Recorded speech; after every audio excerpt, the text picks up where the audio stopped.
Welcome to Flames to Fire online devotionals.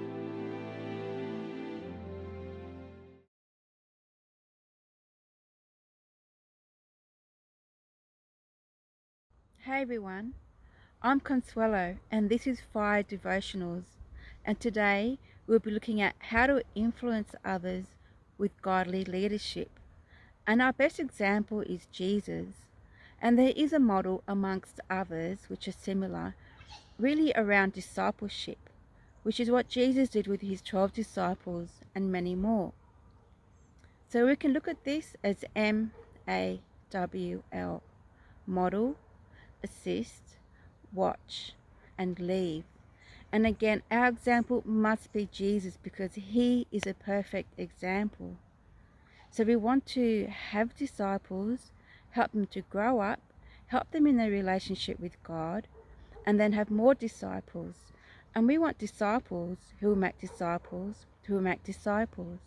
Now the disciples are disciples of Jesus, but we walk with them so that they can grow in the things of God and follow his commandments and come to truly know his love.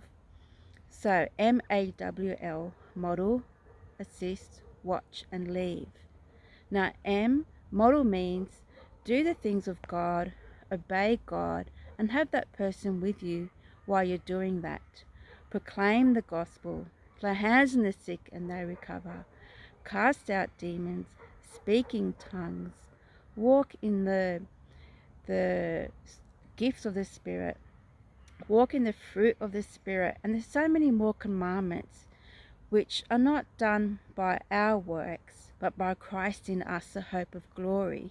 So model that when that person is with you. Tell them about when you've done such things in the past. Show them that they will see exactly what you are doing, just like Jesus did with his disciples. He healed, he cast out demons, he proclaimed the gospel. So that's model. And then assist. So that is when we are still walking with that person and we encourage them, exhorting them, correcting them, and continuing to show them how Jesus walked as we walk in that likeness.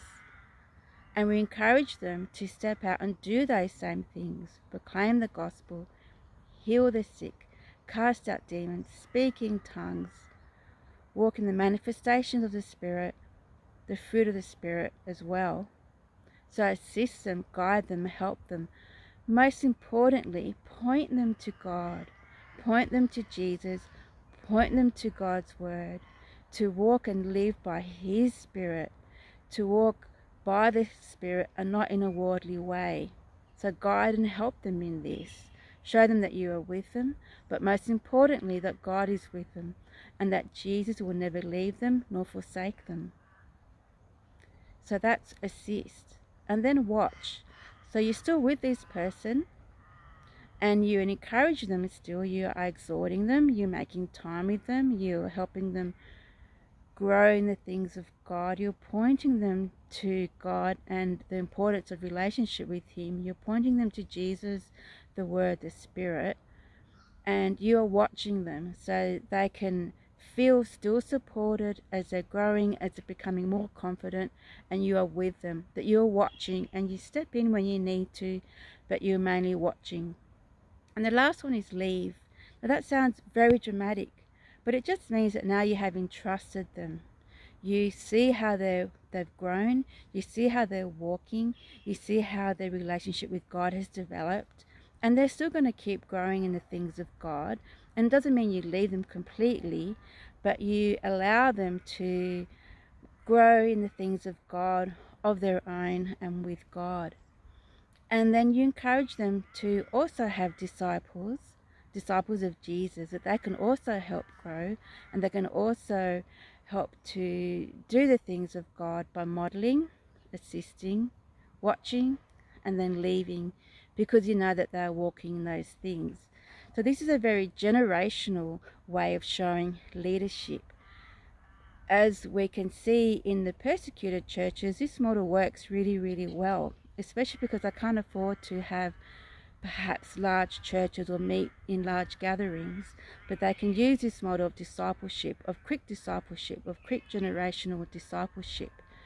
And so it's very contingent on us to make that effort to find people who want to be discipled, want to be taught, want to be shown, want to be assisted, want to grow. And you spend that time with them one-on-one in small groups and help them in these ways. So it's really important that we are modeling the things of God, and then we assist them as they try out, as they learn, as they grow. And then we watch, we're still there, we're helping, and then we let them be, to walk and to grow and to have their own people that they're mentoring and training and discipling.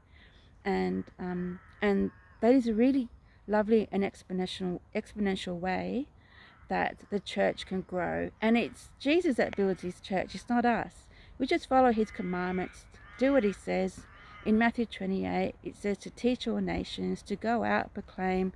We are commanded to teach the things of God to others, proclaim the gospel, lay hands on the sick, cast out demons, and speak in tongues. But this is all done by Christ in us, by God in us. We do all of this in rest. We support and exhort each other in rest as well. But this is a really good model and really worth utilizing in God's kingdom. So I really encourage you to look at the people around you, write down people's names, maybe a list of 10, 20, 50, 100, and pick so many that you think you might want to share the gospel with. You might want to ask them, hey, do you want to come out with me to share the gospel, to lay hands on people? Start modeling these things for them. Maybe create a small group. It's going to depend really on what's going on, but I really encourage you to make that effort to list down people and make that deliberate act of gaining people in your life that you can support to grow, and continue with them until they are prepared to go on and walk in the things of God without your help anymore. So I hope this has been of help. And again, it's model, assist, watch, and leave. Bless you. Bye. Thank you for joining today's online devotion. If this is your first time joining us, we welcome you in the name of the Lord and believe you were blessed by today's devotion. We invite you to join us every morning at 6 a.m. West Africa time to begin your day with God here on our channel. Kindly like, share, subscribe, and turn on the notification button so you can be alerted every morning when the devotional premieres. We promise to make it a memorable time with God.